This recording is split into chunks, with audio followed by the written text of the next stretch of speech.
हरे कृष्णा। सभी गीता प्रेमी भाई बंधुओं को मेरा प्रणाम। गीता पाठशाला के माध्यम से मैं आपको गीता को अच्छे से समझाना चाहती हूँ ताकि आप गीता के संदेशों को पढ़ें, समझें और अपने जीवन में लागू करें ताकि आपको भी सुख, आनंद और शांति का अनुभव हो।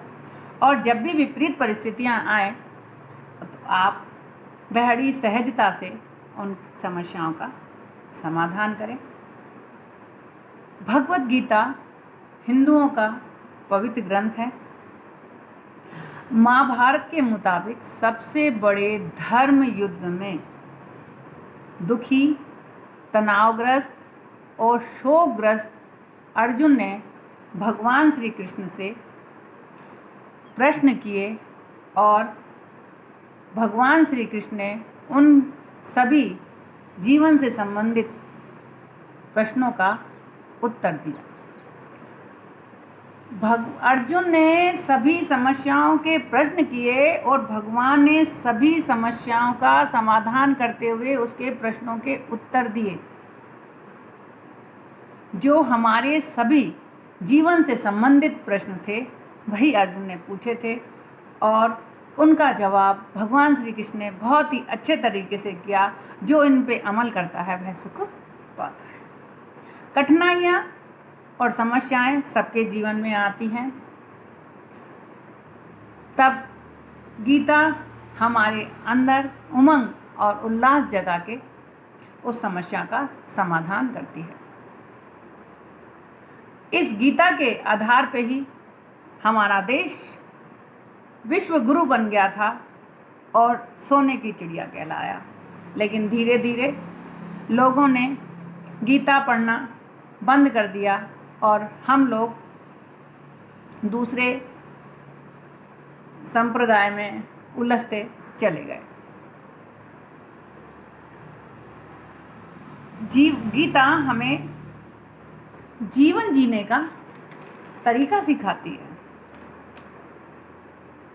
जीवन तो सभी जीते हैं, पर यह जीवन कैसे जीना है, हमें क्या करना है, क्या नहीं करना है, ये सब तरीके हमें गीता सिखाती है और हमारे जीवन में सुख, आनंद, शांति और संतोष भर देती है। जीवन जीने का यदि तरीका आ जाता है तो जीवन में सुख, आनंद, शांति, सफलता, खुशियाँ सभी हैं। और यदि जीवन जीने का तरीका नहीं आता तो जीवन बेकार है, तनावग्रस्त है, दुखी है, उलझन भरा है और जीवन नरक बन जाता है। इसलिए जीवन जीने का तरीका आना चाहिए। एक व्यक्ति गांव से शहर आया। शहर में उसने लाइट देखी। गांव ने इसने दिया, लालटेन वगैरह देखा था। रात में जब वह सोने लगा तो लाइट को फूंक से बुझाने लगा। जब वह नहीं बुझी तो एक मेज पर एक स्टूल रखी और ज़ोर से फूंक मारने लगा। उसका बैलेंस बिगड़ा और वो धड़ाम से नीचे गिरा और उसके हाथ पैर टूट गए। यदि हमें तरीका नहीं पता हो तो लाइट बुझाना भी मुश्किल है, और यदि तरीका पता है तो बड़ा आसान है। ऐसे ही हमें जीवन जीने का तरीका नहीं आता तो जीवन में दुख, तनाव, मुश्किलें, उलझन, जीवन बेकार है, जीवन नरक है। और यदि हमें जीवन जीने का तरीका आ जाता है, उसका ज्ञान आ जाता है, तो यही जीवन शांति, आनंद, स्वर्ग बन जाता है। जीवन सरल हो जाता है, जीवन सुखी हो जाता है। व्यक्ति के अंदर जीने की उमंग और उल्लास भरपूर मात्रा में होता है। इसलिए जीवन जीने का तरीका आना चाहिए। अब आप कहेंगे कि हम गीता क्यों पढ़ें? गीता पढ़ने के कारण गीता पढ़ना चाहिए, क्योंकि जब समस्याएं और परेशानियां आती हैं तो हम डिसीजन नहीं ले पाते हैं और बहुत ही तनावग्रस्त हो जाते हैं, दुखी हो जाते हैं। अक्सर सोचते हैं यह करूं या वह करूं, मीठा खाऊं या नमकीन खाऊं, जाऊं या नहीं जाऊं, ये काम करूं या नहीं करूं। मतलब कई तरह की उलझन और परेशानियों में हम उलझे रहते हैं। तो अगर हम गीता पढ़ते हैं तो हमें इस तरह के डिसीजन लेने आ जाते हैं, तो ये प्रॉब्लम हमारी सॉल्व हो जाती है। तो यह गीता फिर आपके लिए है। डिसीजन लेना है तो ये गीता आपके लिए है। दूसरा, विपरीत परिस्थितियां आती हैं तो हम 3 तरह के लोग होते हैं विपरीत परिस्थितियां। एक वह होते हैं जो पलायन करने की सोचते हैं। समस्या आ गई तो दुखी होंगे, भागेंगे। जैसे अर्जुन, अभी देखना थोड़ी देर में अर्जुन आएगा और कहेगा हे भगवान, इससे तो अच्छा है कि मैं भिक्षा लेकर संन्यास ग्रहण कर लूँ। तो ये कोई समस्या का समाधान नहीं है। दूसरे तरह के लोग होते हैं पीड़ावादी, वो रोने लग जाते हैं, हे भगवान तूने मेरी किस्मत में क्या लिख रखा है, मेरे तो भाग्य ही फूटे हैं, मैं तो जब से पैदा हुआ हूँ तब से मेरी ज़िंदगी में समस्याएं रोने लगेंगे, मचलने लगेंगे और परेशान हो जाएंगे। खुद तो दुख पाते ही पाते हैं, दूसरों को और दुखी कर देंगे। मतलब नेगेटिव वातावरण उनके आगे पीछे बन जाता है। यदि आपको नेगेटिव एनर्जी ख़त्म करनी है तो आप गीता पढ़ें। तीसरा होता है उपचारवादी। जब भी कोई परेशानियां आती हैं या समस्याएं आती हैं तो उसका सामना कैसे करना है, वह उस चीज़ का डिसीजन लेते हैं और समस्या को ख़त्म कर देते हैं। ये होते हैं उपचारवादी। यदि आप इस तरह की ज़िंदगी जीना चाहते हैं, सुखी और उपचारवादी ज़िंदगी, तो आपको गीता पढ़नी चाहिए। गीता हमें जीवन के 3 रास्ते देती है।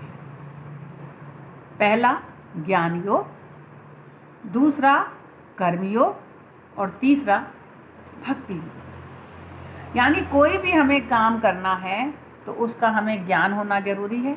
जब ज्ञान होगा तो हम अच्छे से कर्म करेंगे, और जब हम कर्म करते हैं तो हमें कोई ना कोई फल मिलता है। तो उसको हमें ईश्वर को समर्पित करके हमें जो भी फल मिला है उसे हमें स्वीकार कर लेना है। और प्रभु भाई तेरी यही इच्छा थी, हमें जो दिया वो बहुत है, संतुष्ट हो जाना है। तो ये हमारा हो जाता है भक्ति योग। इसे हम ऐसे समझ सकते हैं जैसे हम परीक्षा देते हैं। परीक्षा देने के बाद हमें जो हमने कॉपी में लिखा है उसके आधार पर हमें अंक मिलते हैं। तो हमने परीक्षा के लिए हमने जो ज्ञान प्राप्त किया वह हो गया ज्ञान योग। जो हमने परीक्षा में लिखा वह हो गया हमारा कर्म योग। हमें जितने नंबर मिले ये हमारा हो जाएगा भक्ति योग, क्योंकि हम जो कर्म करते हैं हमें वैसा कि वैसा तो फल मिल ही जाता है, और हमें जो हमने लिखा है उसी के आधार पर हमें अंक मिलते हैं। अब अंक लिखे हुए क्या था, अब आपने ज्ञान कितने गुरुओं से प्राप्त किया, कितनी कोचिंग करी, कितनी देर पढ़ाई करी, उससे परीक्षा का कोई लेना देना नहीं है, नंबरों का कोई लेना देना नहीं है। आप चाहे कम पढ़े या ज़्यादा पढ़े, सुबह पढ़े या शाम खाए, आप सोए या नहीं सोए, 1 साल पढ़े या 6 महीने पढ़े या 1 घंटा पढ़े, उसका अंक से कोई लेना देना नहीं है। आपने काम कितने अच्छी तरीके से किया, आपने अपने कर्तव्य को कितने अच्छे से निभाए, यही हमें गीता बताती है कि आप अपने कर्म योग को बेटर तरीके से करें, ज्ञान प्राप्त करें, अच्छे से ज्ञान भी जरूरी है, क्योंकि आप जब ज्ञान प्राप्त नहीं करेंगे तो आप कर्म कैसे करेंगे। बेटर कर्म करने के लिए आपको अच्छा ज्ञान भी जरूरी है। तो गीता यही कहती है कि अच्छा ज्ञान प्राप्त करें और उसे अच्छी तरह से कर्म योग में लगाएं, उसे अच्छे से बेस्ट कर्म करें, तो ईश्वर आपको सबसे अच्छा ही फल देगा। और यही कहती है कि आप अपने कर्तव्य को अच्छे से निभाइए, और जो निभाते हैं वो सुखी भी रहते हैं, संतुष्ट रहते हैं, उनके जीवन में कोई परेशानियां नहीं होती, क्योंकि जिसने अच्छा पढ़ा है वो अच्छा लिख सकता है कॉपी में। नहीं लिखा वो आपकी बात है, लेकिन आपको अच्छे से लिखना चाहिए और लिख करके और आपको अच्छे अंक मिल जाएंगे, क्योंकि आपके गुरुदेव आपके नंबर कहीं नहीं काटेंगे। और थोड़े दिन मतलब टीचर पेरेंट्स मीटिंग हो जाती है तो आप देख ही लेते हो कि मेरी गड़बड़ी कहाँ है। तो आपने यदि गड़बड़ी की होगी तो अंक कटेंगे, बाकी तो अंक कटने का नाम ही नहीं।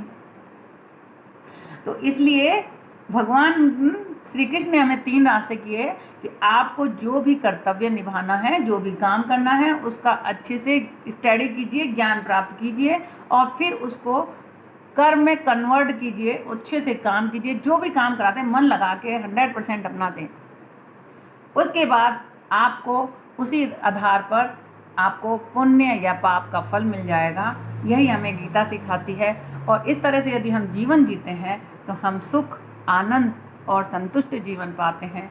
हरे कृष्णा ओम शांति।